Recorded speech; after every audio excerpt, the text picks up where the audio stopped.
प्रताप नारायण मिश्र जी का निबंध द हमारी और फारस वालों की वर्णमाला भर में इससे अधिक अप्रिय, कर्णकटु और असनिग्ध अक्षर हम तो न जानते हैं और न होगा।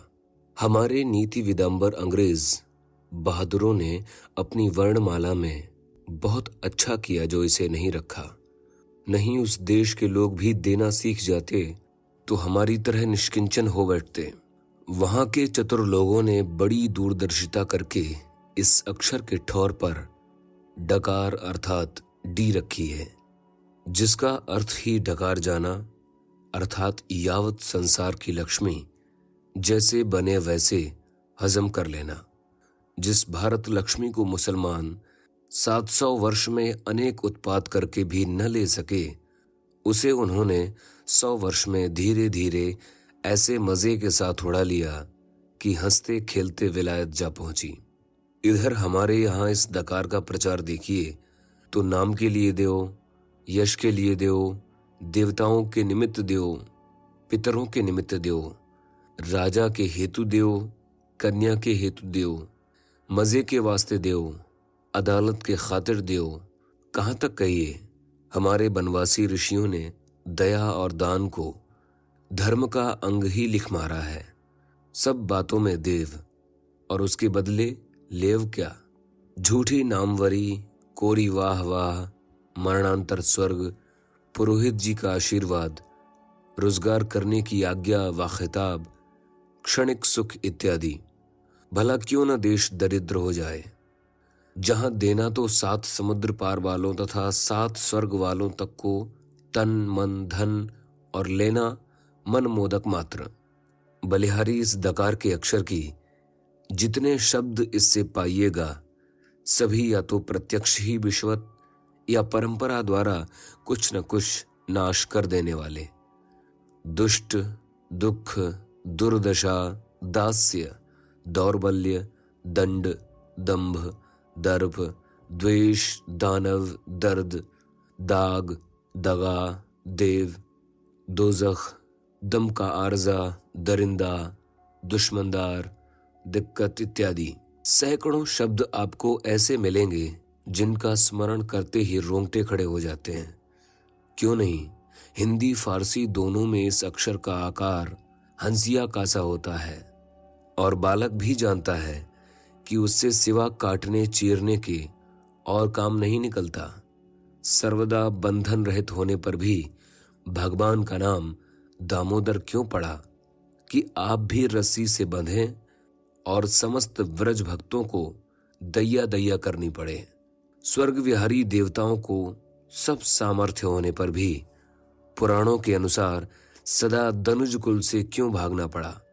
आज भी नए मत वालों के मारे अस्तित्व तक में संदेह है। ईसाइयों की नित्य गाली खाते हैं, इसका क्या कारण है? पंच पांडव समान वीर शिरोमणि तथा भगवान कृष्णचंद्र सरीखे रक्षक होते हुए द्रुपद तनया को केशाकर्षण एवं वनवास आदि का दुख सहना पड़ा। इसका क्या हेतु? देश हितैषिता ऐसे उत्तम गुण का भारतवासी मात्र नाम तक नहीं लेते। यदि थोड़े से लोग उसके चाहने वाले हैं भी तो निर्बल, निर्धन, बदनाम। यह क्यों? दंपति अर्थात स्त्री पुरुष वेद, शास्त्र, पुराण, बाइबल, कुरान सब में लिखा है कि एक हैं, परस्पर सुख कारक हैं, पर हम ऋषिवंशीब कान्यकुब्जों में एक दूसरे के बैरी होते हैं। ऐसा क्यों है? दूध दही कैसे उत्तम स्वादिष्ट बलकारक पदार्थ हैं कि अमृत कहने योग्य, पर वर्तमान राजा उसकी जड़ ही काट डालते हैं। हम प्रजागण कुछ उपाय ही नहीं करते। इसका क्या हेतु है? इन सब बातों का यही कारण है कि इन सब नामों के आदि में यह दुरूह दकार है। हमारे श्रेष्ठ सहयोगी हिंदी प्रदीप सिद्ध कर चुके हैं कि लकार बड़ी ललित और रसीली होती है।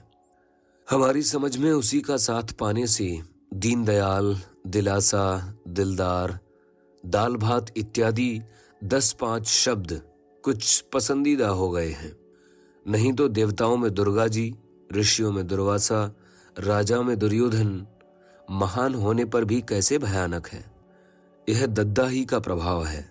कनवजियों के हक में दमाद और दहेज, खरीदारों के हक में दुकानदार और दलाल, चिड़ियों के हक में दाम और दाना आदि कैसे दुखदायी हैं। दमड़ी कैसी तुच्छ संज्ञा है, दाद कैसा बुरा रोग है, दरिद्र कैसी कुदशा है, दारू कैसी कड़वाहट, बदबू, बदनामी और बदफैली की जननी है, दोगला कैसी खराब गाली है, दंगा बखेड़ा कैसी बुरी आदत है, दंश कैसे हैरान करने वाले जंतु है, दमामा कैसा कान फोड़ने वाला बाजा है, देशी लोग कैसे घृणित हो रहे हैं, दलीप सिंह कैसे दीवानापन में फंस रहे हैं। कहाँ तक गिनावे। दुनिया भरे की दंत कटाकट दकार में भरी है। इससे हम अपने प्रिय पाठकों का दिमाग चाटना नहीं पसंद करते और इस दुस्सह अक्षर की दास्तान को दूर करते हैं।